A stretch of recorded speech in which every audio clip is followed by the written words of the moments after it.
Bonsoir. L'œuvre du président Denis Sassou Nguesso est à parachever. Ainsi, les jeunes sont appelés à l'appuyer, à se responsabiliser, à se prendre en charge pour l'aider, soit parachever cette œuvre commencée par le président Denis Sassou Nguesso, celle de la modernisation et le développement du Congo. Le Congo comparé comme un jardin et le président Denis Sassou Nguesso comparé comme un jardinier. Et c'est dit donc de Antoine Bien-Aimé Obama Andon qui a réuni, qui a rassemblé les réalisations du président Denis Sassou Nguesso dans cet ouvrage. Nous l'avons reçu ce soir dans l'entretien.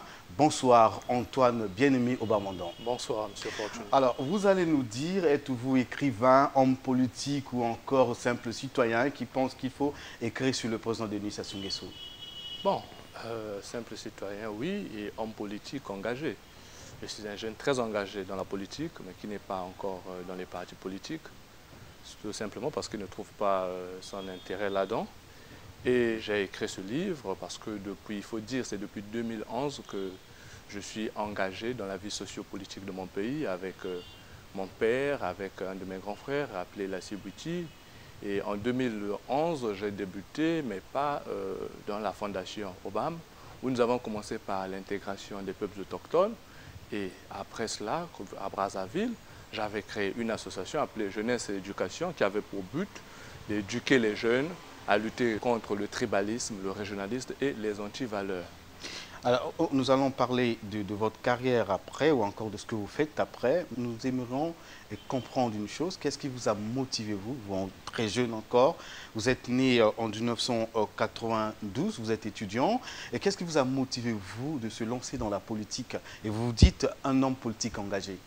Oui, c'est à partir de ce que j'ai commencé à dire dans mon engagement, premièrement, surtout à l'université Marie-Ngouabi, puisque je fréquentais plus les étudiants, même dans mon village à Gamboma, à Brazzaville, sur les réseaux sociaux, Facebook, il y a des sites aujourd'hui qui passent leur temps parfois à critiquer, à dire que rien ne marche dans le pays, que nous avons, surtout le terme qu'ils emploient, c'est que nous avons un gouvernement moribond, c'est-à-dire un gouvernement qui est en train de mourir, qui ne fait absolument rien. Bon. Moi, en écoutant cela, j'ai été choqué, je me suis dit, ah bon, mais comment ça, il n'y a rien dans ce pays. Il fallait donc scruter. Selon vous, ces opinions qui pensent que rien ne marche, rien ne se fait, que le pays ne s'avance pas, et vous pensez que cette opinion est fausse? Oui, elle est totalement fausse, elle est même idiote. Et parce que moi, quand j'ai écouté, j'avais 19 ans.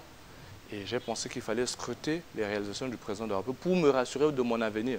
Parce que lorsqu'ils disent ça aujourd'hui, c'est de ce que le président de la République fait aujourd'hui et peut-être demain que notre avenir dépend. J'ai donc scruté, j'ai acquis cette connaissance pour moi et j'ai pensé qu'il ne fallait pas garder cette connaissance-là pour moi seul, qu'il fallait la partager avec les jeunes Congolais de la diaspora, comme ceux qui sont ici. Il fallait les parler, leur dire qu'il ne faut pas écouter ces gens-là.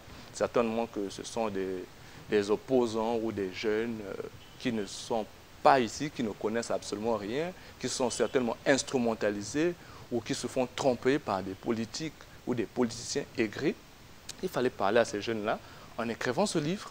Et j'ai donc écrit ce livre, j'ai recensé, j'ai scruté les réalisations du chef de l'État pour mettre à la disposition des jeunes. Pourquoi, au lieu de parler simplement ou encore de scruter simplement ce qui se réalise pour le développement du Congo ou encore de penser simplement sur le développement du Congo comme tel, vous avez voulu, vous, scruter ce que fait le président Denis Sassou Nguesso. Et le titre de votre ouvrage, je le rappelle, c'est Le jardin de Denis Sassou Nguesso à parachever. Et le Congo, je l'ai dit d'entrée de jeu, que vous le comparez, l'image que vous donnez, c'est un jardin, un grand jardin.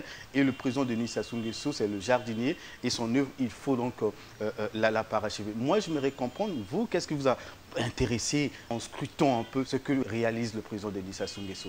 Bon, moi aussi, c'est une très bonne question, même parce que je vous ai dit que c'est à la base des critiques, des débats que j'ai eu cette idée. Et ces débats-là, on mettait tout le mal du Congo sur un homme. Pourquoi Denis Sassou Nguesso? Parce que c'est pour ces jeunes, pour ces gens qui critiquent, que tout le mal du Congo, c'est Denis Sassou Nguesso. Est-ce que c'est mauvais ou vrai?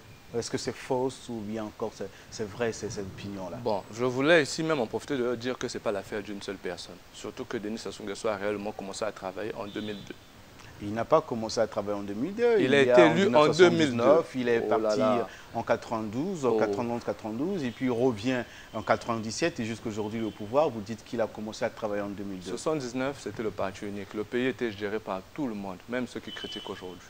Personne n'a de leçon de morale à donner aux autres. Il dirigeait le pays. Tous, je n'étais même pas encore né, mais je sais qu'il dirigeait le pays. Tous ensemble, c'était le parti unique.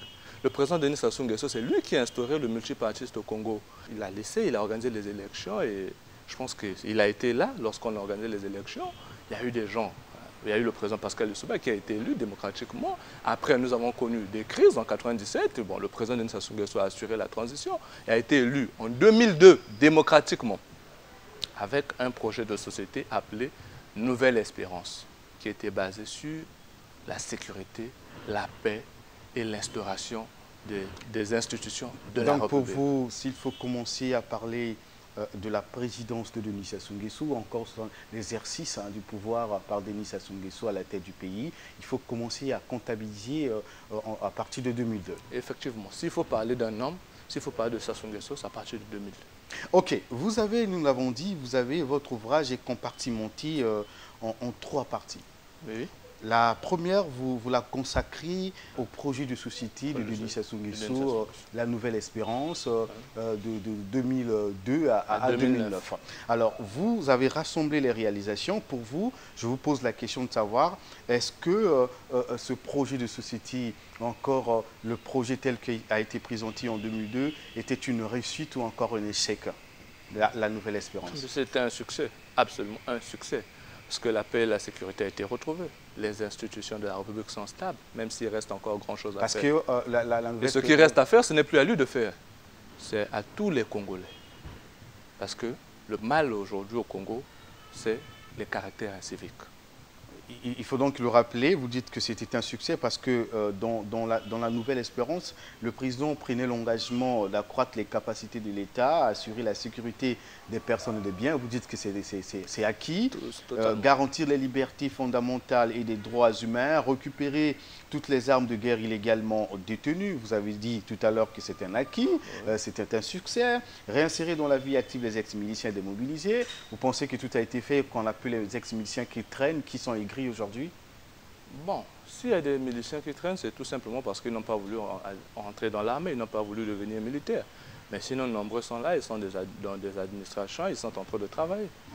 Le Congo, il n'y a plus de bandits ou de ce qu'on appelait hier par Cobra, Cocoy, ça n'existe plus. Je dis que c'est un succès. Il n'y a plus de miliciens qui traînent aujourd'hui. Si un milicien n'a pas été intégré dans l'armée, c'est tout simplement parce qu'il n'a pas voulu intégrer. Alors, c'est vrai, il n'avait pas que ça. Il y avait aussi, ici, je vais lire ce que vous avez écrit ici, il y avait également la lutte effective contre la mauvaise gouvernance et les autres comportements sociaux déviants, la corruption, la concussion, la gabegie, le pillage, le bradage et hanté des richesses nationales, le favoritisme, la paresse et l'abstentéisme au travail, la démission nationale, le laisser-aller sous ses différentes formes. Alors, nous allons nous attarder, nous arrêter sur la lutte contre la corruption, la concussion. Il y a la gabegie. Pensez-vous que ça aussi, c'était un succès? Bon, ça n'a pas été un succès, mais ça va être un succès, puisque le président a pris l'initiative de mettre en place une commission de lutte contre la corruption. Ce n'est pas pour blaguer, c'est pour travailler. Mais comment... C'est même géré par l'ancien ministre Nguele. Je dis qu'on a la volonté de faire, mais ce n'est pas l'affaire d'un seul individu. Mais ceux qui pensent aujourd'hui que le président de la République ou encore le gouvernement qui est en place, le pouvoir, n'a rien fait puisque déjà les engagements pris en 2002 jusqu'en 2009 n'ont pas été tenus. Entre autres, nous parlons de la lutte contre la corruption parce qu'aujourd'hui, le Congo, la République du Congo est toujours placée parmi les pays les plus corrompus au monde. Il y a également la gabegie financière. Nous voyons la mauvaise gestion au niveau du pays. Pensez-vous que ceux qui ont dit que le président ou le gouvernement n'ont rien fait ou encore n'a rien fait depuis 2009 à 2002 en tort? Effectivement, ils ont totalement tort de le dire. Mais la réalité est là, monsieur. Non, mais je vous ai dit qu'on a mis en place une commission de lutte contre la corruption. le président a eu la volonté de mettre cette institution en place. Oui. Mais ce n'est pas au président de la République de travailler à la place du ministre Nguélé. Ce n'est pas au président de la République de dire aux jeunes de ne pas faire ça. C'est pas au président. Il y a même un documentaire qui passe à la télé, là où le président dit le seul message qu'il peut dire aux jeunes, c'est de s'élever toujours par l'effort. S'élever toujours par l'effort parce qu'à eux, on ne les avait rien donné. C'est le problème de tout un chacun, c'est le problème des parents, c'est le problème des jeunes. C'est à chacun de prendre conscience. La structure est là de lutte contre la corruption et c'est à eux de travailler, c'est à eux de faire leur boulot puisqu'il y a l'argent, il y a un budget pour ça. Vous pensez que le président, lui, n'avait que le rôle de dire « Ok, je veux qu'on lutte contre la corruption, je mets un organe en place, pour un organe répressif, et puis de lutte aussi contre cette corruption, et puis c'est fini, le reste, c'est vous qui faites ». Bon. C'était franchement son rôle à lui. Vous savez qu'on ne peut pas régler tous les problèmes au même moment. Voilà pourquoi nous parlons d'un jardin à part. Donc on ne va pas conclure, comme vous venez de le dire, contrairement à ce que vous venez de dire, que la Nouvelle Espérance c'était un succès, un échec. À 80%, à 90%, c'est un succès. On ne peut pas régler tous les problèmes, sinon il n'y a plus de vie. Sinon il n'y a plus rien à faire. Nous, qu'est-ce qu'on va faire? C'est une continuité. Alors pour vous, vous allez résumer ça puisqu'on va passer à la deuxième partie. Qu'est-ce qui vous convainc aujourd'hui que la Nouvelle Espérance était un succès? Qu'est-ce qui vous convainc? On va revenir un peu sur ce qu'on a cité pêle-mêle. Bon, la Nouvelle Espérance était un succès. Moi notamment, ce qui m'a le plus marqué, oui, c'est aujourd'hui la sécurité, la paix, la tranquillité, la stabilité des institutions de la République. C'est ça la priorité des priorités. C'est ça l'essentiel. Mais vous savez que la paix est aujourd'hui telle que définie par l'ONU, si je ne me trompe pas, ce n'est pas seulement l'absence des armes ou encore des cris des armes, si je peux me permettre de le dire. C'est aussi le manque de paix, c'est quand les gens aussi ne sont pas bien nourris, quand les gens ne vivent pas bien. Mais au Congo, il y a encore un problème. Vous êtes jeune, je ne sais pas ce que vous faites en dehors de ce que vous êtes écrivain. Il y a encore un problème criard du chômage des jeunes. Il y a encore un problème de la cherté de la vie, du panier de la ménagère. Et voilà, il y a autant de problèmes aujourd'hui qui montrent à suffisance que la Nouvelle Espérance n'a pas vraiment résolu ces problèmes pendant 7 ans. Vous savez aussi que selon l'ONU, selon les grands de ce monde, ils ont demandé aux jeunes d'arrêter d'être demandeurs d'emploi, mais créateurs d'emploi. Nous étions à la conférence générale, j'ai fait la connaissance d'un jeune qui a presque mon âge, certainement doit avoir 21 ou 22, qui a une ferme, qui veut nourrir les Congolais, qui a des ambitions de travailler, qui a donné de l'emploi aux jeunes là-bas, qui a des plantations aujourd'hui, qui veut se lancer dans l'agriculture. Je pense que c'est aux jeunes Congolais de travailler pour la République. C'est d'être patriote, c'est d'être unis, de ne plus dire que qu'est-ce que mon pays fera pour moi, mais qu'est-ce que je vais faire pour mon pays. De ne plus dire qu'est-ce que le président fera pour moi, mais qu'est-ce que je peux faire avec le président. C'est ça, dans le monde actuel, c'est ce qu'il faut dire. Alors, nous allons parler du chemin d'avenir, le projet de société actuelle, le projet de gouvernement. Est-ce que c'était pas bien, à mon avis, que le président parle de la Nouvelle Espérance bis ou suite, au lieu de changer le projet de société pendant qu'il y avait beaucoup de choses promises dans la Nouvelle Espérance qui n'ont pas été réalisées, et du coup on change un autre projet de société. Est-ce qu'il ne fallait pas seulement parler d'une Nouvelle Espérance bis? Est-ce que le chemin de l'avenir n'est pas une Nouvelle Espérance bis? Est-ce qu'il y a une rupture? Non, mais qui vous a dit que le président de la République n'avait pas réussi la Nouvelle Espérance? On vous dit que c'est l'affaire de tout le monde. Il a fait ce qu'il devait faire. C'est à nous de continuer le reste. C'est un succès. Pour Denis Sassou Nguesso, je le félicite pour ça. Et aujourd'hui, c'est à nous les jeunes de faire. Le chemin d'avenir est un nouveau projet de société. Après la stabilité, il faut travailler. Il faut moderniser la République. Il faut industrialiser le pays. Et le pays est en train d'être industrialisé, est en train d'être modernisé. Vous savez qu'aujourd'hui, à Oyo, on fabrique du lait. Il y a Rajek dans ce pays. Le port autonome de Pointe-Noire est en train d'être agrandi. Je crois, puisque ça fait longtemps que je suis à la Pointe-Noire, je crois qu'il est même déjà agrandi. Et beaucoup d'emplois sont en train d'être créés. Il y a beaucoup de jeunes transitaires dans ce pays. Je pense que le chemin d'avenir est en train d'être un succès. Nous sommes à la 4e année, si je ne me trompe pas. Est-ce que vous n'êtes pas aujourd'hui le seul jeune au Congo qui pense vraiment que la Nouvelle Espérance a été un succès et que le chemin d'avenir marche bien et le pays est vraiment sur la voie du développement? Vous n'êtes pas vraiment le seul jeune à Non, penser ça comme m'étonnerait, je ne suis pas le seul, puisque je vous dis que à la conférence générale, j'ai fait la connaissance d'un jeune que je ne connaissais pas, mais qui a lu mon livre, et dans mon livre, il a su que il ne savait pas qu'en cours, il y avait des villages. Mais c'est dans mon livre qu'il a su que le président de la République avait construit. Ces jeunes qui sont à l'étranger, ceux qui sont à l'extérieur, ils ne savent rien de ce qui se passe ici, mais sont les premiers à critiquer. Il y a 2 jours, nous avons rencontré des vieux au Café du Savoir. Il y a eu débat avec des vieux. Mais le professeur Ewango, voilà. Mario Mandiba, qui a dit qu'il n'était pas un sympathisant du PCT. Il n'adhérait pas à la politique du PCT et il critiquait.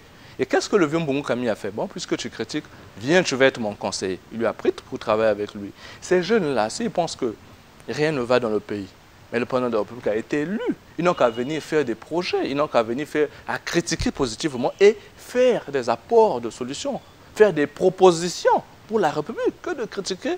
Parfois, il critique alors qu'il ne connaît pas. Il critique alors que ça fait 15 ans qu'il est en Europe.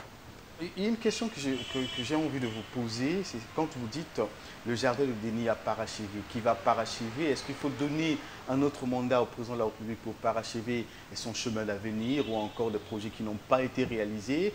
Est-ce qu'il faut quelqu'un d'autre ou encore la jeunesse, comme vous avez semblé dire tout à l'heure, prenne la place ou encore le relais pour continuer cette œuvre? Il est impossible à la jeunesse de prendre la place sans les vieux.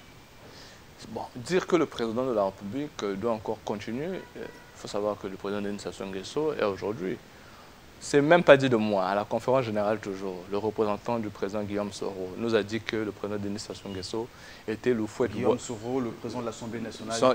Il y avait son représentant voilà. Qui a dit que le président Denis Sassou Nguesso était le Houphouët-Boigny congolais, qu'il fallait bien le garder, il fallait le protéger, il fallait être avec lui. Parce que lorsque Houphouët-Boigny est parti, la Côte d'Ivoire n'avait pas connu armes, ils ont tenu armes. Guillaume Soro fut un rebelle, aujourd'hui devenu Premier ministre. Il a tenu armes parce que Houphouët-Boigny était parti et les nouveaux dirigeants, tous ambitieux, n'ont pas pu faire l'essentiel. Eux qui critiquaient, qui traitaient Houphouët-Boigny de rebelle. Donc la question sur le mandat du chef de l'État, c'est un problème des Congolais, ce n'est pas un problème personnel. Si le président de la République se présentait à une élection quelconque, si je dois voter, je ne vous dirai pas que je vais voter, je vais voter. Non, mais vous dites-nous clairement, vous voulez qu'il reste là pour parachever son œuvre ou encore quelqu'un d'autre qui arrive, peut-être parmi la jeunesse, vous encore, d'autres jeunes qui pourront se présenter aux élections pour parachever ou encore achever l'œuvre. Mais déjà, les jeunes ne peuvent même pas se présenter, vous ne savez pas. Pourquoi j'ai dit que je n'étais pas dans les partis politiques? Parce que nous, les jeunes, je dois même dire à mes amis jeunes qui sont dans les partis politiques de quitter ces partis politiques, tous ceux qui ont mon âge, parce qu'ils n'ont pas d'intérêt là-bas, ils ne sont même pas considérés dans ces partis politiques. Parce que aujourd'hui, moi j'ai 21 ans, oui. Je suis très engagé en politique. L'année passée, en 2012, je voulais bien être candidat aux législatives. Mais pourquoi je n'ai pas été candidat? Parce que notre constitution ne nous permet pas. Alors qu'un grand pays comme la France, je connais, Maréchal Le Pen qui est député à 22 ans. En Ouganda, il y a une qui est députée à 19 ans. Mais au Congo, ce n'est pas possible. Tu vas être dans un parti politique, pourquoi être dans un parti politique si à 35 ans, tu ne peux pas être président de ce parti politique-là? Parce que quand on crée un parti politique, c'est pour devenir président. Pas président de ce parti politique, président de la République, vous parlez? Non. Vous êtes dans un parti et le parti vous présente aux élections. Oui. Mais on ne peut pas, déjà dans ce parti politique-là, vous ne pouvez pas être candidat si vous n'avez pas 40 ans, à cause de notre constitution.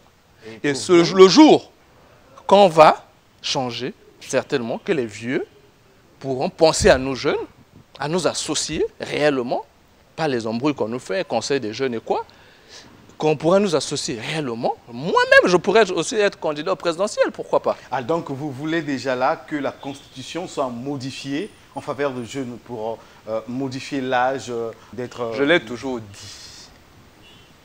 Moi, je veux être un acteur et non un spectateur parce que je sais qu'il est mieux de faire des choses que de les subir.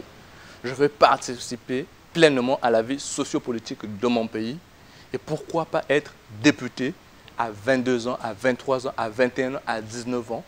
Et devenir président à 35 ans. D'abord, oui.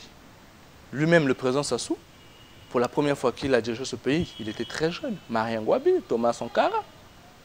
Pourquoi pas Obama? Pourquoi pas? Je veux aussi diriger mon pays. Je ne sais même pas c'est qui a eu l'idée de dire qu'il fallait pas que les jeunes participent, il fallait attendre 25 ans. c'est une discrimination même, s'il faut dire. Alors, donc déjà, vous le dites haut et fort qu'il faut modifier la Constitution pour donner la chance aux jeunes d'une tranche d'âge, donc à partir de 18 ans jusqu'à 35 ans. Ça, c'est les questions de droit. Il y a des mesures qui sont prévues pour modifier la Constitution. Pour moi, en tout cas, moi, ça m'arrange. Vous êtes un homme politique. Il y a aussi déjà du bruit. Nous le rappelons que c'était le 7 mars dernier à Ifondo, le président de la République, lors de son entretien avec la population de la Likwara, avait certainement été surpris que cette population-là lui demande de modifier la Constitution pour qu'il brigue un troisième mandat en 2017. Est-ce que vous partagez cet avis de la population de C'est des vieilles personnes qui ont eu à dire, ça c'est eux. S'ils pensent que le président de Denis Sassou, ils ont dit que... Vous dites que vous êtes un politique engagé. Très engagé. Est-ce que vous avez aujourd'hui, quelle est votre position? Voulez-vous qu'on modifie la Constitution non seulement pour le jeu et pour le président de la République aussi, ou comment? Même aujourd'hui, là, s'il faut modifier la Constitution pour l'intérêt, pour mon intérêt, pour l'intérêt des jeunes, je pense que tous les jeunes, je dis bien tous les jeunes, sages, intelligents, engagés, ambitieux, qui aujourd'hui me suivent, qui pourront me comprendre, dire qu'il faut mieux partager cette idée avec moi, qu'il vaut mieux faire les choses que les subir, seront d'accord avec moi. Je demande même à ces jeunes-là de se reconnaître en moi. S'il faut changer ça pour l'intérêt des jeunes, pour que moi aussi, peut-être en 2016, je puisse être candidat, il n'y a pas de problème. Je suis tout à fait d'accord. Alors, ok, nous allons revenir dans le chemin d'avenir. Le chemin d'avenir, il y a aussi, le président a pris l'engagement de moderniser l'éducation nationale. Malheureusement, c'est un constat d'une certaine opinion. L'enseignement, les voix se sont élevées par-ci, par-là pour dire que l'enseignement ne fonctionne plus bien comme dans les temps passés. Il y a maintenant trop de problèmes, trop de corruption dans le milieu scolaire. Les élèves, il y a un problème de niveau actuellement, manque de table-banc, manque d'enseignants. Qu'est-ce que ça vous fait, vous, quand vous écoutez ça, vous qui pensez que le chemin d'avenir est sur la bonne voie? Bon, le chemin d'avenir, je dis que nous sommes à la 4e année. Il y a encore 2 ans, ce problème d'éducation-là, Est-ce que vous n'avez pas c'est un problème très criard. Parce que dans la Nouvelle Espérance, le président parlait déjà de la modernisation de l'enseignement, de l'éducation. Et donc, 7 ans après, rien n'est fait. Vous êtes là... Non, comment ça, rien n'est fait? Ce n'est pas partout dans le Congo. Il y a au Congo-Brazzaville, ce n'est pas partout que les enfants ne vont pas à l'école. À Brazzaville, les enfants vont à l'école. Il y a des villages. Je vais vous parler par exemple de Oluo.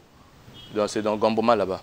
En 2011, moi personnellement, à travers notre fondation, nous avons répertorié près de 600 jeunes qui ne partaient pas à l'école par manque d'infrastructures. Notre fondation, elle avait construit 2 bâtiments. Nous avons construit 2 bâtiments, mais malheureusement, il n'y a pas d'enseignants et ces jeunes-là sont abandonnés. Mais il faut voir comment ils se comportent. Comme des gens qui fument du chanvre, qui viennent de sortir de prison, ils font du n'importe quoi. Ils ne respectent pas la loi et ne connaissent pas la loi. Et c'est un crime. Bon, je pense que c'est un problème, c'est qu'il doit être résolu, qu'il faut même rappeler. Et je pense que ceux qui ont des idées ou ceux qui ont des stratégies, ceux qui ont appris dans ce domaine-là, doivent se joindre certainement au président de la République pour qu'ensemble, on puisse trouver des solutions dans ce domaine-là, de l'éducation. Vous avez scruté l'œuvre de Denis Sassou Nguesso, vous êtes allé au plus fond, c'est-à-dire que vous avez fouiné jusqu'au fond pour comprendre ce qu'est l'homme, ce qu'il a fait pour le Congo, pour le développement du Congo. Quelques manquements que nous avons tout à l'heure pu épingler, vous et moi. Selon vous, qu'est-ce qui explique aujourd'hui qu'il y a encore la corruption? Qu'est-ce qui explique aujourd'hui que, vous avez dit tout à l'heure, qu'il y a encore des jeunes qui ne vont pas à l'école, qu'il y a encore un problème de table-banc, qu'il y a encore un problème du chômage criard? Selon vous, qu'est-ce qui fait cela? Qu'est-ce qui bloque réellement? Le problème de corruption, c'est un problème c'est que le Congolais, il veut la facilité, il ne veut pas travailler, il ne veut pas s'élever par l'effort, il ne veut pas faire des efforts. Ce n'est pas un problème du président de la République. Les jeunes ne veulent pas travailler. Maintenant, concernant les tables-bancs, je vous ai dit que ce n'est pas dans tout le Congo. Hein. On ne peut pas régler tous les problèmes au même moment, sinon nous aussi on ne fera rien. C'est petit à petit, mais je peux déjà vous dire qu'à Brazzaville, s'il y a 10 écoles plus, je pense que dans 9 ou 8, il y a des tables-bancs. Le problème, c'est parfois les professeurs qui sont devenus trop gourmands, qui préfèrent partir dans les écoles privées pour là où ils ont plus d'argent, je crois. C'est ça. Vous paraissez certainement un peu matique face à certains jeunes, je l'ai dit dans l'émission, je l'ai déjà dit. La plupart des jeunes sont devenus réticents à la politique. La plupart des jeunes ne font plus confiance aux hommes politiques. Selon vous, qu'est-ce qui explique cette attitude? Mais, je vais parler de moi et mon monde. Nous-mêmes, personnellement, lorsqu'on a 18 ans, 19 ans, on est majeur, on est grand, on peut faire de la politique. Si les jeunes sont réticents, c'est tout simplement parce qu'ils n'ont pas le droit de faire la politique à cause de cette même constitution qui nous empêche de faire la politique. La constitution n'empêche pas la jeunesse de faire la politique. Oh, comment ça?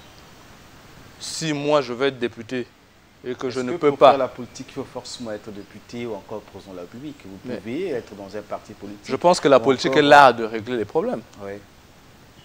Il n'y a pas un ministre de 25 ans dans ce pays-là. Il n'y a pas un ministre de 26 ans dans ce pays-là. Il n'y a pas un député de 25 ans.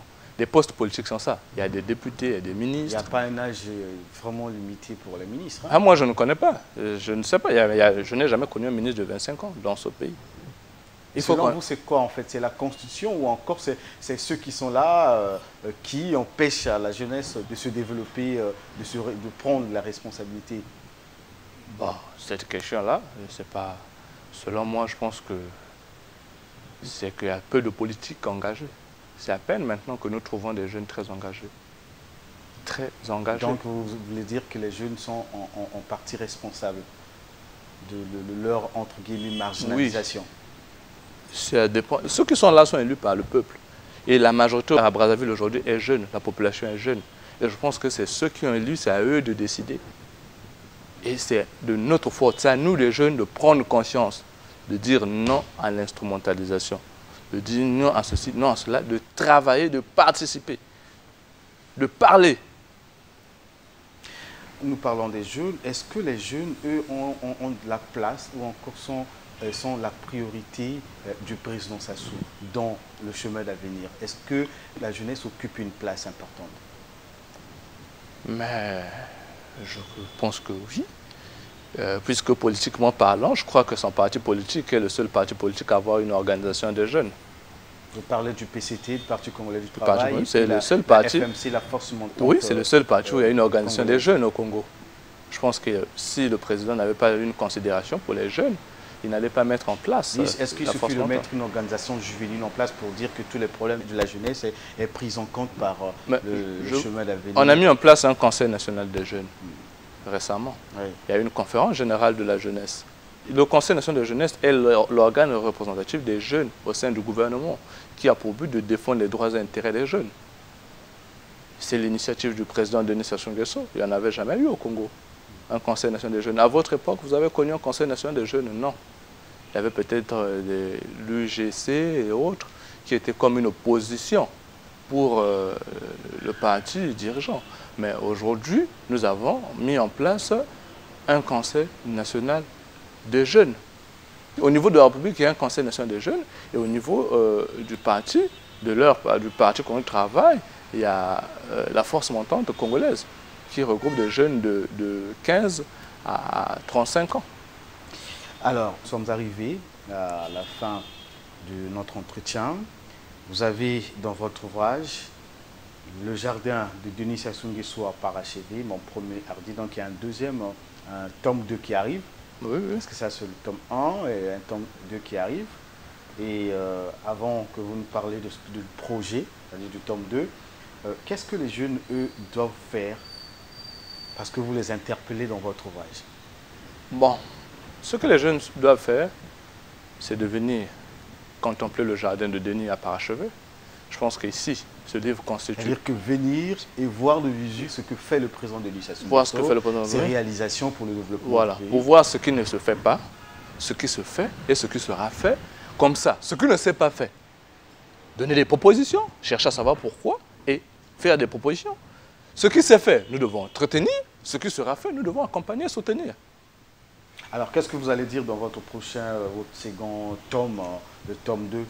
Bon, je préfère me taire pour le moment, puisqu'avant le tome 2, je vais publier un autre livre qui est en édition. Vous allez aborder, appeler les jeunes à aller vers la modification de la Constitution et c'est pas à moi d'appeler. Moi, je leur demande de prendre conscience. Je pense que si un jeune prend conscience, voudra travailler. Et s'il travaille, s'il est dans le domaine politique, comme moi, cherchera à devenir comme moi aussi, député ou ministre. Puisque être ministre, c'est la volonté du chef. C'est au président de dire que je prends, par exemple, Obama pour mettre ministre de la jeunesse, par exemple, parce qu'il bon, il a 22 ans, je peux le mettre ministre de la jeunesse. Ça, c'est le président de la République. Mais être député, c'est le choix de tout un chacun. Même si le parti ne vous choisit pas, vous pouvez être indépendant. Voilà, merci, merci Antoine Bien-Aimé Aubamandan. Et merci également à vous qui nous avez suivis ce soir. Bonne suite de programme sur votre chaîne de proximité. Nous nous retrouverons la semaine prochaine.